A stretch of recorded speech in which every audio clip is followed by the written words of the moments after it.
Cette vidéo pour expliquer comment tester une égalité. L'idée de tester une égalité, c'est qu'on va me donner une valeur à mettre à la place de la lettre, ici x. Et l'égalité, elle est formée de deux parties. Une égalité, ça veut dire que j'ai un calcul à gauche, un calcul à droite qui sont séparés par le égal. Mais je ne sais pas encore si la partie de gauche est vraiment égale à la partie de droite. C'est ce que je vais vouloir savoir. Il faut donc remplacer x par 3, mais en considérant que cette égalité est composée de deux calculs, le calcul de gauche, le calcul de droite, et que je vais calculer, donc, ce qui est expliqué au-dessus, séparément. Donc pour tester une égalité pour une valeur qui est donnée, il faut calculer séparément les deux parties de l'égalité, c'est-à-dire la partie de gauche, la partie de droite. Je vais donc prendre la partie de gauche, ça va me faire un premier calcul. Je vais ensuite, en dessous, pour bien séparer, prendre la partie de droite qui va me donner un autre calcul. Et je vais maintenant faire ces deux calculs en remplaçant x par 3.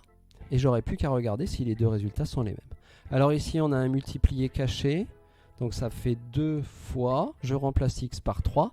Et le carré veut dire que je remultiplie encore par 3. Combien vaut ce calcul? 2 fois 3, 6, 6 fois 3, 18. Il va me rester maintenant à voir si l'autre calcul vaut également 18. Alors là encore, dans l'autre calcul, un multiplié caché entre le 8 et le x, ça fait 8 fois x, c'est-à-dire 8 fois 3, moins 11. Je finis le calcul. Alors, multiplication prioritaire, le 8 fois 3 vaut 24, moins 11, ça me donne comme résultat 13. Et là, maintenant, je regarde. La partie à gauche du égal vaut 18. La partie à droite du égal vaut 13. Elles sont donc différentes. Je peux donc répondre, donc, l'égalité est fausse pour x égale 3. Si les deux résultats, bien entendu, avaient été les mêmes, j'aurais dit l'égalité est vraie. Voilà, donc, tester une égalité, c'est remplacer x par la valeur dans les deux parties de l'égalité, la partie gauche, la partie droite, en faisant vraiment deux calculs séparés, le premier et l'autre en dessous pour bien les séparer.